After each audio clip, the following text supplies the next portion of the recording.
이 책을 읽다 보면은 박찬욱 감독의 영화가 떠오르는 부분이 있어요. 복수는 나이 것 같은 작품이 떠오릅니다.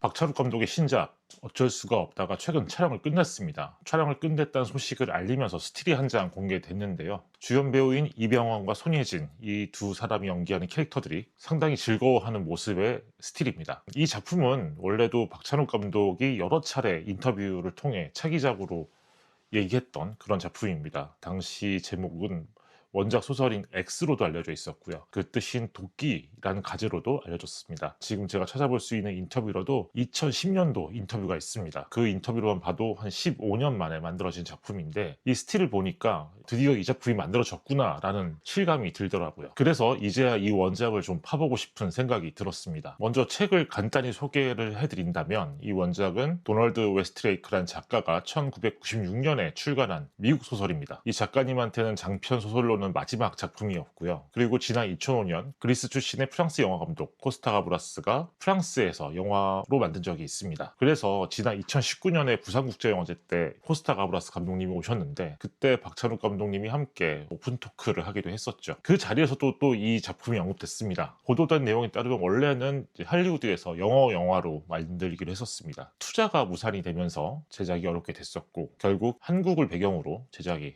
되었습니다. 원작에 대한 이야기를 해보겠습니다. 바로 어제 읽었습니다. 상당히 재미있는 소설이었고요. 박찬욱 감독이 최근에 만들었던 어떤 작품보다도 블랙 코미디적인 그런 성격이 많은 이야기입니다. 이야기를 먼저 잠깐 소개해 드릴게요. 주인공은 버크 드보레라는 남자입니다. 이 남자가 오랫동안 제지 회사에서 일했어요. 그러니까 종이를 생산하고 생산 방식을 개발하고 또 그걸 유통하는 그런 회사죠. 그가 이제 이 회사에서는 중간 관리자까지 승진했는데 어느 날 해고를 당합니다. 처음 해고를 당했을 때만 해도 아주 큰 위기감을 느끼지 않았죠. 나름 두둑한 퇴직금도 받고 나왔고 그리고 자신의 경력이 있는 이상 어떻게든 취직이 될 거라고 생각했겠죠. 하지만 점점 시간이 지납니다. 그렇다 보니까 더 취업이 어려워졌고 그런 상황에서 이 사람의 아내는 다른 파트타임 일을 구해서 간신히 생활비를 벌고 있습니다. 이 소설은 미국을 배경으로 하고 있지만 이 중년 남자가 느끼는 위기감은 우리도 충분히 공감할 수 있습니다. 집에 얽힌 융자도 갚아야 되고 자식들의 학비도 내야 되고 그런 만큼 이 사람을 점점 쪼들리기 시작합니다. 그러면서 어느 날 아카디아라는 유명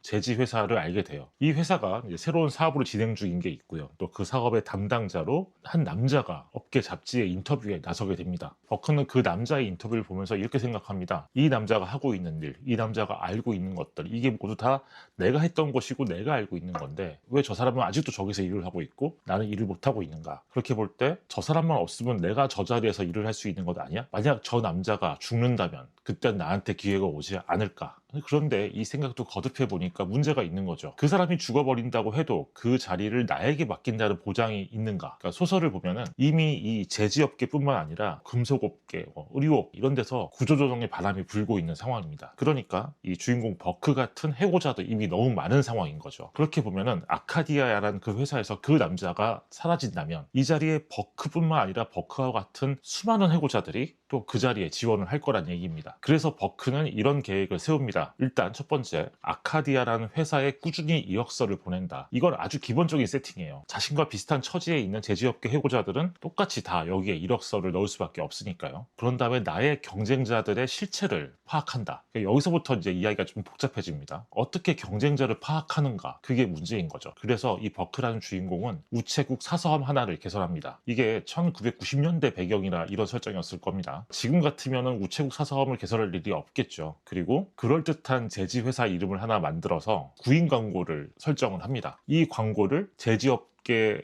종사자들이 보는 그런 전문 잡지, 이 소설 속에서는 페이퍼맨 이런 이름인데 그런 잡지에 내겁니다. 그 후에 전국에 있는 수많은 제지업계 출신의 해고자들이 버크가 만든 이 가상회사의 사서함으로 이력서를 보내기 시작하죠. 그리고 버크는 이때부터 그렇게 들어온 이력서들을 검토하면서 자신의 경쟁자 또는 자신보다 위에 있는 사람들을 골라냅니다. 책 속에서는 이 사람이 이렇게 얘기를 해요. 나와 비슷한 자격을 갖춘 사람들, 나보다 살짝 나은 자격을 갖춘 사람들, 나와 같은 배경을 가졌지만 이력서상 학력이 나보다 조금 더 나아 보이는 사람들, 나를 차선책으로 밀어낼 능력이 있는 사람들, 이 사람들을 모두 골라내는 거죠. 그렇게 골라내 봤더니 총 6명이 나옵니다. 그리고 버크는 이 사람들을 하나씩 죽이기로 결심합니다. 하지만 이 프로젝트는 이 6명만 죽인다고 해서 끝나는 문제가 아닙니다. 이 6명을 죽이고 아까 얘기했듯이 버크가 선망하는 그 아카디아라는 회사의 그 책임자, 그 사람까지 죽어야 하는 것이죠. 아카디아라는 이 회사는 그 책임자가 죽고 난 후 후임자를 찾다가 결국 버크에게 연락을 할 것이라는 아주 이런 원대한 계획입니다. 이게 생각해보면은 어딘가 좀 말이 안 되는 것 같기는 한데, 특정 업계에 비슷한 경력을 가진 사람들, 그 중에 상위 몇 퍼센트에 있는 사람들이라고 한정을 지을 수 있는 설정이 있기 때문에, 그래서 이런 계획도 나름 말이 되게끔 설명되어 있습니다. 이 원작 소설의 한번 특징을 살펴본다면, 기본적으로는 1인칭 시점을 통해서 주인공 이 버크의 내면 세계, 그가 생각하는 것들을 아주 과감없이 알려주고 있습니다. 그러니까 자신이 처한 현실이 어떻고 자신이 이렇게 만든 세상에 어떻게 분노하고 이런 걸 보여주죠. 그러면서 나중에는 경쟁자들을 죽이겠다라는 그런 망상까지 품게 되는 거죠. 가장 서스펜스가 돋보이는 부분은 역시 그 경쟁자를 하나씩 제거하는 그런 상황에 있습니다. 계획대로 실현되는 살인도 있지만 계획과 어긋나는 부분도 있고요. 이 주인공이 선택한 살인 무기가 과거 전쟁에 참전했던 아버지가 남긴 유품 중에 하나인 건데, 사실 이 주인공은 이 권총을 잘 쏠 수도 없는 사람이에요. 그래서 나중에는 권총이 아닌 다른 도구를 이용하기도 합니다. 그리고 내가 죽이려는 사람 외에 처음부터 죽일 생각이 없었던 사람까지 죽이게 되는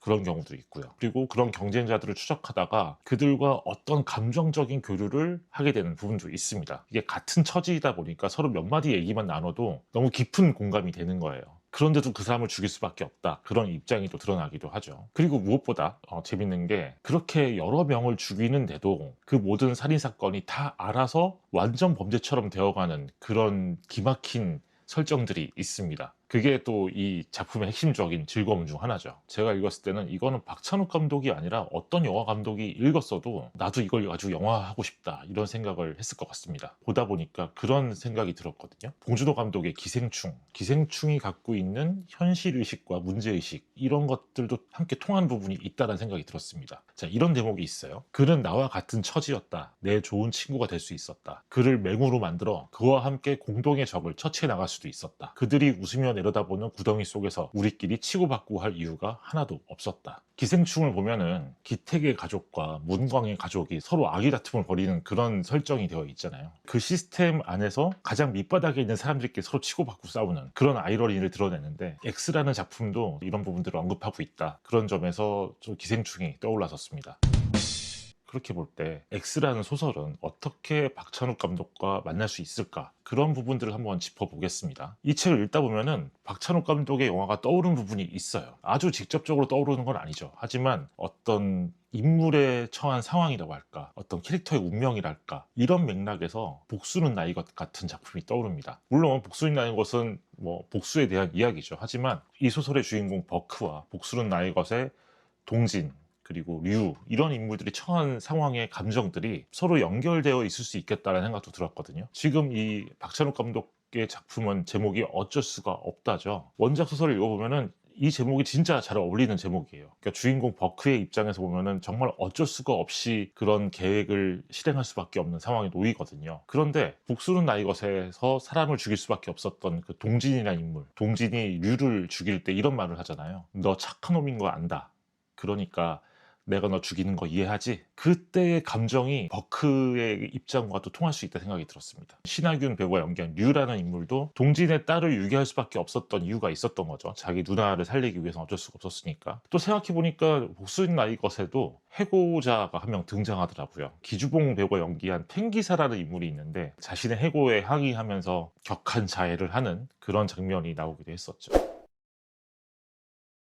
그래서 우리가 궁금한 건 그런 거잖아요. 이런 소설을 가지고 박찬욱 감독이 영화를 만들면 과연 어떤 영화가 나올까? 현재로서는 그동안 박찬욱 감독이 여러 인터뷰에서 살짝 언급한 그런 인터뷰를 가지고서 한번 따져볼 수밖에 없을 것 같아요. 원작 소설과 큰 틀은 비슷하지만 디테일과 결말이 다르다. 당연히 디테일은 다를 수밖에 없을 것 같습니다. 시대가 다를 수밖에 없고요. 또 국가적인 배경도 다르죠. 요즘 시대에 우체국 사서함으로 이력서를 받는 일도 없을 테니 그것도 뭔가 감안해서 바꿨을 겁니다. 무엇보다 그렇게 죽이는 방식, 이게 좀 달라질 것 같습니다. 이 어쩔 수가 없다도 앞서 공개된 이미지가 하나 있었습니다. 시나리오 책자의 표지 이런 게 아닐까 싶은데, 이 이미지에도 총이 그려져 있거든요. 그런데 아무래도 한국 상황에서는 이 총의 출처를 좀 자세히 설명할 수밖에 없을 테고요. 그리고 또 하나 힌트가, X 이 소설이 나왔을 때 박찬욱 감독이 썼던 추천사가 있어요. 나도 이것을 각색해서 영화로 만들고 한국 개봉명을 모가지로 할 계획입니다. 우리도 모가지 됐다 이렇게 말하니까요. 손난로 목을 쓱 긋는 신용을 하면서 말이죠. 영어로나 한국어로나 매우 폭력적이고 잔인한 표현이지만 어쩌겠습니까? 해고란 실제로 세상에서 가장 끔찍한 일 아닌가요? 이렇게 적었는데 정말 박찬욱 감독이 구상을 했을 때 가장 한국적인 살인이 어떤 것인가를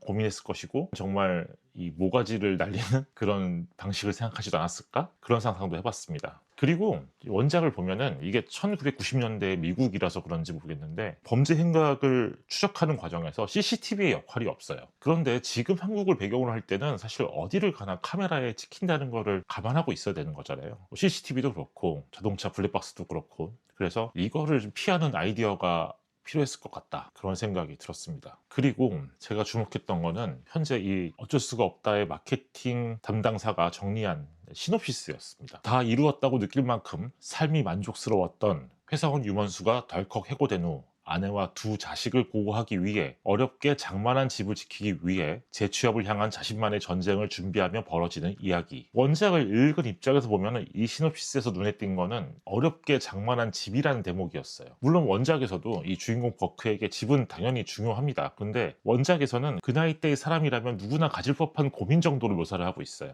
그런데 이 영화는 시놉에서도 이 집을 상당히 중요하게 부각하고 있다. 또 공개된 스틸에서도 보면은 그들의 뒤에 있는 바베큐 그릴이 보이거든요. 그러니까 이렇게 바베큐를 할 수 있는 정원이 딸린 집에 살고 있다라는 설정일 것 같고요. 그만큼 이 영화에는 굉장히 좋은 집이 나올 것이고 그리고 이 중심 캐릭터들에게 이 집이 갖는 남다른 의미에 대한 설정들이 나오지 않을까 그런 생각이 들었습니다. 그리고 이 영화의 구성을 봤을 때 제가 느낀 특징 중 하나는 손예진이라는 배우입니다. 이 영화에서는 주인공의 아내 역할을 하게 되는데 원작도 그렇고요. 코스타 가브라스의 영화에서도 그렇고 이 이야기에서 아내의 역할은 아주 크지 않습니다. 이야기가 없는 건 아닌데 이런 거예요. 남편이 자기 몰래 뭔가 비밀스러운 걸 하고 있다. 자신에게 점점 더 냉담해지는 것 같다. 이런 모습에 크게 오해하는 게 있죠. 그런 아내의 오해 때문에 이 주인공 남자가 더 크게 미쳐가는 그런 상황들이 있고요. 원작을 보면은 이 와이프 혼자 몇 페이지 정도의 분량으로 자기 감정을 막 털어놓는 장면이 있습니다. 손예진 배우를 대입하면 상당히 잘할 수 있겠다는 생각은 들거든요. 하지만 과연 그뿐일까? 그런 궁금증이 생겼습니다. 그래서 또 이 박찬욱 감독이 과거에 했던 인터뷰가 뭐가 있을까 찾아봤더니 2016년 인터뷰에서 이런 얘기를 했더라고요. 아내 역의 여성 캐릭터가 이경미 감독 영화의 여성처럼 강박적인 면이 있다. 이경미 감독은 미스 홍당무,